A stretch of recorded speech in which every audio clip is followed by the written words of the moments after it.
সালামু আলাইকুম এবং যারা দেখতে পাচ্ছেন সবাইকে সালাম ও সবার শুভেচ্ছা রইল। আমি যে কথা বলতে আসছি, হঠাৎ করে আজকে আপনাকে আসলে শুরু থেকে মনোযোগ দিয়ে শুনলে আমার কথা হয়তো মর্মার্থটা বুঝবেন আমি যেটা আসলে বলতে চাই। আপনি দেখবেন যে একটা বিষয় আছে, এটা খুব পাওয়ারফুল। এটা হচ্ছে কৃতজ্ঞতা বা ধন্যবাদ জ্ঞাপন বা শুক্রিয়া বা গ্রেটফুলনেস। এই জিনিসগুলো সত্যি অনেক পাওয়ারফুল। আমরা কিন্তু এটাকে খুব তাচ্ছিল্য করি। কেন, কিভাবে এটা অনেক পাওয়ারফুল আমি তা বলবো আপনাকে। আমি আমার জীবনে অনেকবার এরকম দেখেছি যে একটা মানুষ কোনো একটা কাজে সহযোগিতা করছে না, সেজন্য আমি হয়তো তাকে সমালোচনা করেছি বা এটার জন্য তাচ্ছিল্য করেছি বা বকা দিয়েছি, সে কিন্তু পরে সেই কাজ করেনি।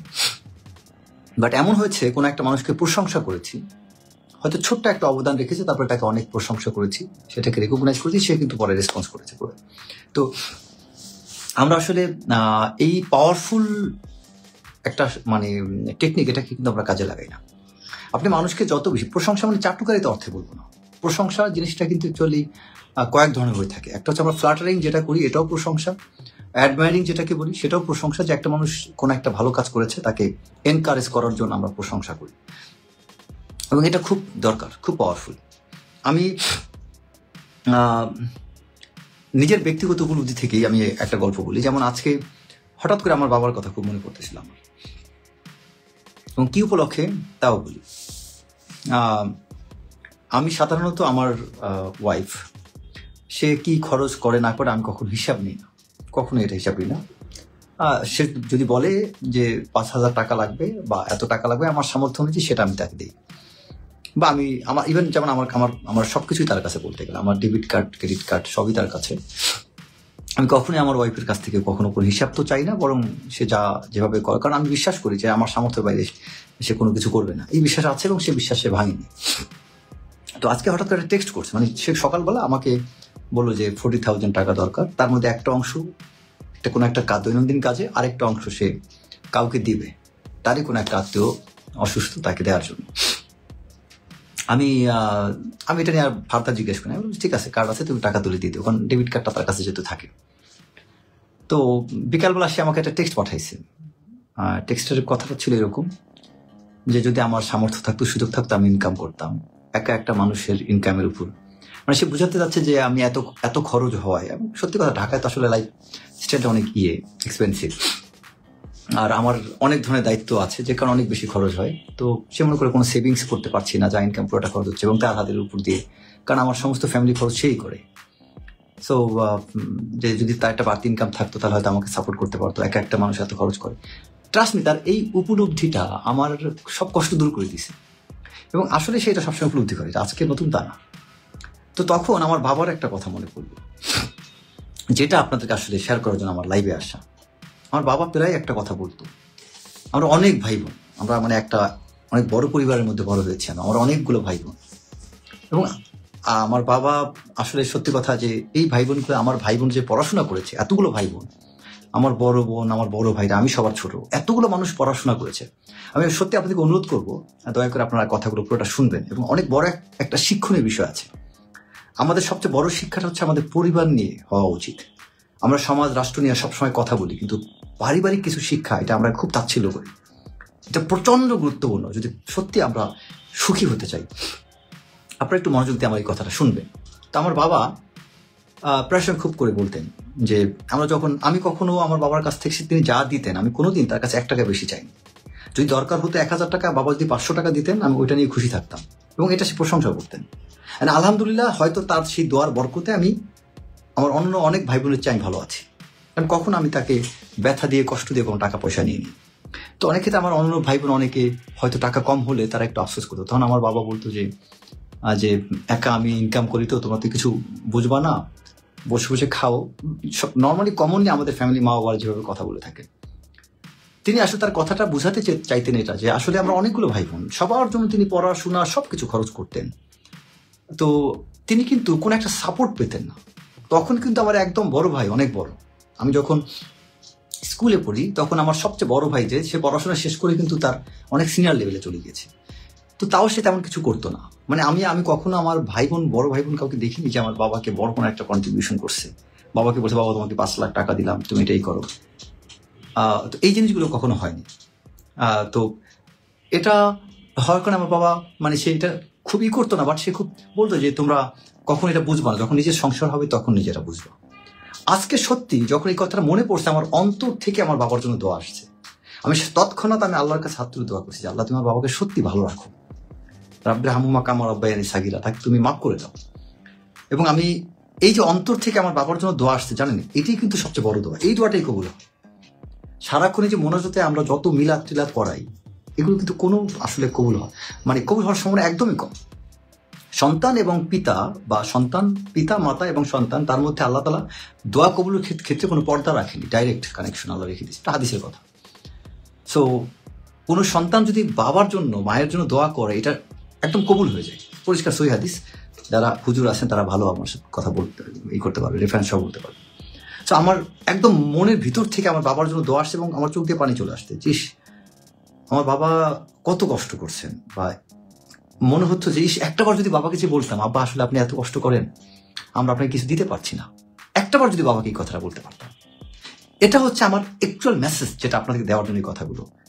আপনাদের যাদের সত্যি কথা বাবা মা বেঁচে আছে এবং আপনজনে যারাই বেঁচে আছে, চেষ্টা করবেন একটু হলে রেকগনাইজ করতে। বিশ্বাস করেন রেকগনিশনটা মানুষকে অনেক এনকারেজ করে। আমি অনেক জায়গায় আমি গত 3-4 দিনে আমি যেমন একটা মানুষকে জাস্ট গত পরশু দিনটা উপকার করতে যে আমার অনেক বড় একটা ক্ষতি হয়েছে, প্রায় 2.5-3 লাখ টাকার ড্যামেজ হয়েছে, একটা মানুষ উপকার করতে যে নিজের পকেটে। সে মানুষটা যখন আমাকে এটা রেকগনাইজ করলো, বলছে ভাই সরি, মানে আমার জন্য এটা হলো, আমি বিশ্বাস করে ভুলে গেছি আমি যে আসলে তো তার কিছু করার ছিল, অ্যাক্সিডেন্ট। একই সাথে আরেকজন ব্যক্তির জন্য আমি একটা উপকার করেছি, সেই মানুষটা বেমালুম একটু উপলব্ধি করেনি। মানে আমি একজনের জন্য, কেউ একজন আশা করছিল আমার কাছ থেকে কিছু একটা, মানে সে অন্য একজনের কাছে কিছু পায়, বাট আশা করছিল আমি তাকে ওই সমস্যার সমাধান করে দেবো।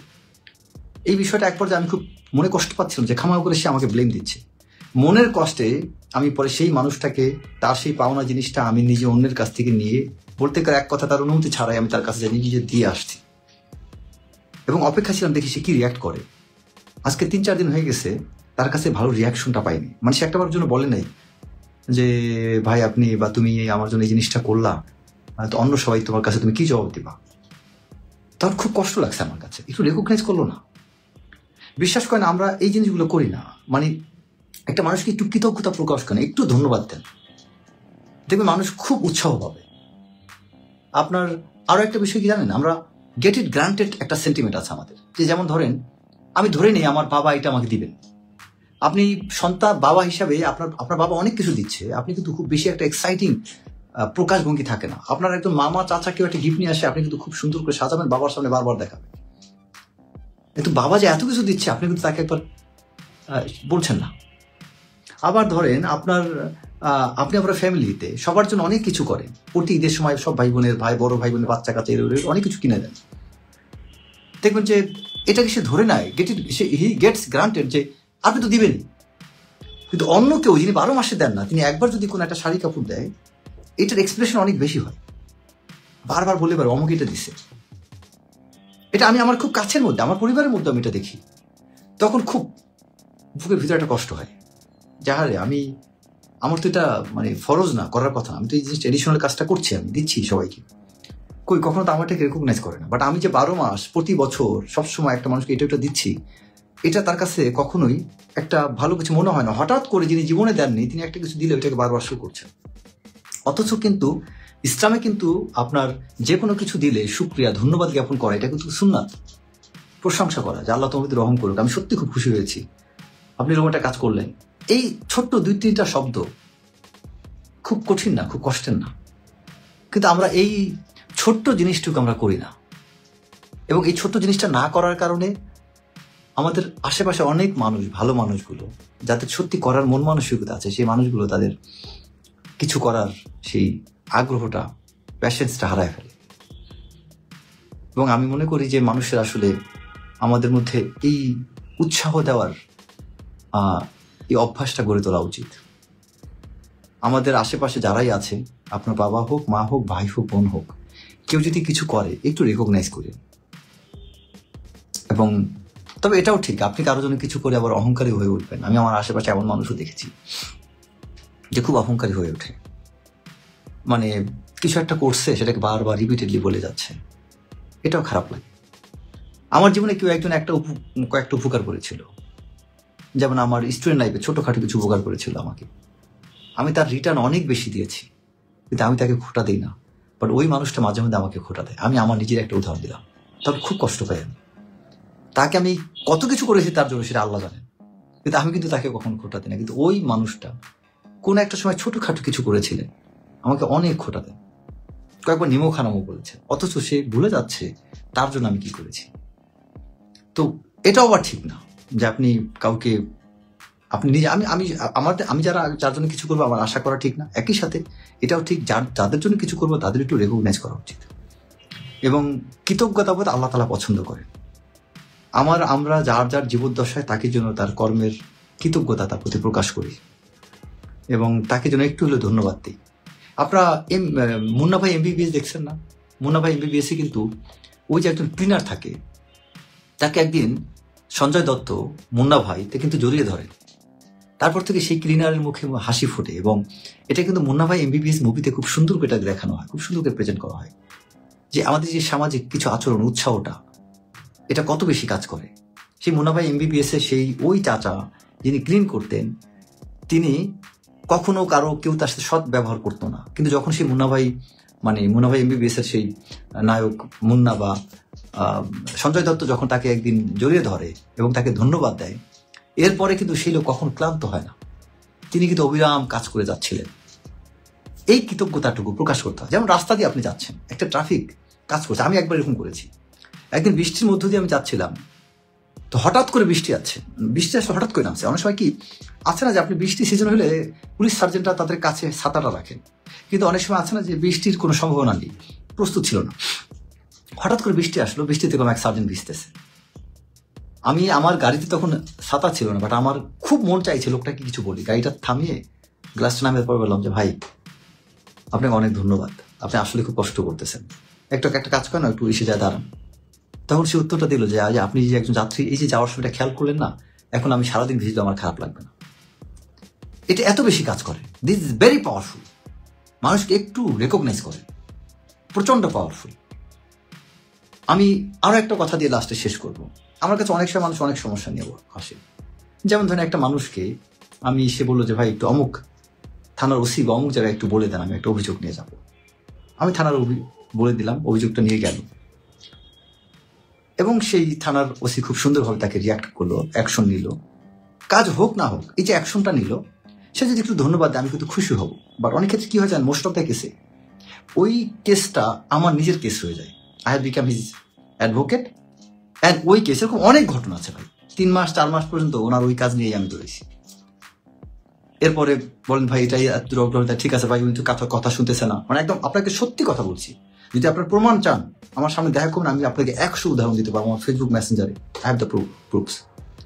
আমি সেই ওসিকে এরকম একই প্যাটার্নের হান্ড্রেডস অফ ইনসিডেন্ট আমার সাথে ঘটেছে এবং এগুলো ডিল করতে যে আমি আস্তে আস্তে অধৈর্য হয়ে গিয়েছি। এখন অনেক দ্রুত অনেক সময় রাগ করে বসি। দেখবেন আপনার সাথে যখন উল্টাপাল্টা অনেক কিছু হয় না, দেখবেন এটা কিন্তু আপনার প্যাশেন্সের ক্ষেত্রে একটা ইম্প্যাক্ট করে। আমি বর্তমানে অনেক অধৈর্য হয়ে গিয়েছি এসব কারণে। তো ওই ওসির হয়তো কোনো কারণে একটা ভালো কাজ করলো না, তিনি আবার ফোন করে বললেন, আমি পরে বলি ভাই একটু এসপি কি দিয়ে বলেন, পরে আবার এসপি কি দিয়ে ফোন করাইছি, ফ্যাক্ট। এরপরে ওসি সাহেব ওই অপরাধীকে আবার একটু ডাকার ব্যবস্থা করলেন। কিছুদিন পরে বলেন ভাই এসপি বলার মতো ভালো মতো কাজ করেন না, আমি এরপর রেঞ্জের ডিআইজি কি দিয়ে বলাইছি। তার পরবর্তীতে ওই যে প্রতিপক্ষ সে আবার আরেক জায়গাতে কাউন্টার তদবির করছে কোন এক এমপি কারো মাধ্যমে, বলে ভাই ও তো এরকম তদবির করছে, এর কারণে এখন এই ওসি তো আবার এসপি ডিআইজির কথা শুনে তো একটু কাজ ভালোই করছিল, এখন ওই যে কোন এক নেতা ফোন দিছে, এই কারণে এখন আবার ভাই অসহযোগিতা করতেছে। তখন দেখা গেছে ওই জায়গায় আরেকজন কোন পলিটিক্যাল ইনফ্লুয়েন্সিয়াল ব্যক্তি দ্বারা ফোন করাইছি। আপনি একটু চিন্তা করেন, আমি আপনাকে তদবির করবো, হেল্প করবো, মানে এই যে আপনার কেসটা আমার কেস হয়ে যাবে। আমি গত 15 বছরে এই বিষয়গুলো এত বেশি ডিল করছি, এখন ভাই ভালো লাগে না, এখন একটু খারাপ ব্যবহার করি মাঝে মধ্যে। আমরা অল্পে তুষ্ট হই না, আমরা যত পাই নিতেই থাকি। আপনি জাস্ট চিন্তা করেন জিনিসটা আপনার আমার জায়গায় বসান। আপনার জন্য আমি ওসিকে ফোনটা করে দিলাম, তিনি হেল্প করলেন, করার পরে প্রতিপক্ষ আবার তিনি একটা কোনো বাধা পেয়ে ওসি হয়তো কিছুর পরে আবার ভালো রেসপন্স করছেন না, আমি আবার এসপি কিটা ফোন করালাম, তো ডিআইজি কিটা করাইলাম, এরপর এরকম করতে করতে আপনি আর কেসটাকে আমার কেস বানাই দিচ্ছেন আপনি। আর এই যেরকম জিনিস ডিল করতে যেয়ে আমি জীবনে কিছু শত্রু বানিয়েছি। তার আরেকটা উদাহরণ বলি। একটা ছেলে আছে মাহির নাম, মাহির আফসার নায়ের। এই ছেলেটার কাছে এখন রাইট নাও আমার নিজের ক্যাশ টাকা, তার কাছে আমি 27 লাখ টাকা পাই। এই টাকাটা আজকে আমি এখন উঠে তুলতে পারছি না, কেন জানেন? এই মাহির আফসারকে আমি নিজে এক সময় উপকার করেছি। তিনি একবার গুলশান থানায় পুলিশ অ্যারেস্ট করছে, তখন রাত 4টার সময় আমি দৌড়ে গিয়েছিলাম, যে দেখি ওই ছেলেরই দোষ, কারণ আরেকজনের সাথে প্রতারণা করছিল, যে কোনো তাকে সেখানে বন্দি করছে। যাই হোক, সেই ছেলে একটা সময় যখন ওর সাথে আরেকজনের বিবাদ বাজে, যখন সেই ব্যক্তি আসলে রাইট ছিল, ও ছিল রং, সেই ব্যক্তির পক্ষে আমার অবস্থান নেওয়ার কারণে ওই ছেলে এখন লাপাত্তা পালাতক। আমার টাকা সে এখন দিচ্ছে না। কেন? কারণ ওর প্রতিপক্ষকে আমি পক্ষ হয়ে ওর সাথে প্রতিবাদ করেছিলাম। এমন অনেক ঘটনা আছে ভাই। সত্যি কথা, মাঝে মধ্যে মনে হয় যে আল্লাহ আমার হার্ট অনেক শক্ত করে বানাইছেন, যে কারণে আমি এখন হার্ট অ্যাটাক করিনি। মাঝে মধ্যে মানুষ এমন অদ্ভুত টাইপ আচরণ করে, এমন অদ্ভুত কিছু ঘটনার মুখোমুখি হই, যে আল্লাহ সুস্থ রাখছে কিভাবে, আমি এটা অবাক হই। আমার কেন এখন হার্ট অ্যাটাক করিনি। তো যাই হোক, সবাই দোয়া করবেন এবং চেষ্টা করেন সবাই মানুষের ভালো কাজকে রেকগনাইজ করতে, কেউ উপকার করলে অল্পে তুষ্ট হতে, তাকে ধন্যবাদ দিতে। কারো কাছ থেকে উপকার পাচ্ছেন তাকে বারবার খালি ইনগেজ করবেন, এটা করেন না। ওই মানুষটার সীমাটা বোঝার চেষ্টা করেন। প্রত্যেকটা মানুষের ব্যক্তিগত জীবন আছে ভাই। আমরা যারা সোশ্যাল সার্ভিস দিই, সামাজিক সেবাগুলো করে থাকি, আমাদের তো ব্যক্তিগত জীবন আছে ভাই, পরিবার আছে, নিজের কাজকর্ম আছে, অনেক কিছু আছে। যদি হেল্প দরকার হয়, স্পেসিফিক একটা বিষয় বলবেন যে ভাই অমুক জায়গায় একটা ফোন দেন, হোক না হোক, এটুক পর্যন্ত ঠিক আছে। কন্টিনিউয়াসলি ইনগেজ করবেন না মানুষকে। এতে ওই মানুষটা হয়তো লজ্জায় পড়ে আপনার জন্য কথা বলবে, কিন্তু তার ভিতরে একটু হলেও কষ্ট লাগবে। আমি যেমন ধরেন, যে আমার ড্রেস দেখে পড়তাম, আমি কিন্তু লাইভ করার জন্য এই ড্রেস পরিনি, আমি কিন্তু সারাদিন কাজ শেষ করে এইমাত্র বাসায় ঢুকে এই লাইভে বসলাম। তাহলে বুঝতে পারেন যে আমাদের ব্যস্ততা কেমন। আর আমি ধান্দাবাজি করে চলি না ভাই, চাকরি করি, অনেক কষ্ট করে পয়সা উপার্জন করি। ধান্দাবাজি করলে অনেক টাকা কামাই করতে পারতাম, আর ভালো একটা বেতন পাই, দ্যাটস ট্রু। সে কারণেই সরকারি চাকরির আশা করি না। ভালো কিছু অফার পেয়েও সেটা ডিনাই করেছি, কারণ সরকারি চাকরির বেতনে আমার চলবে না।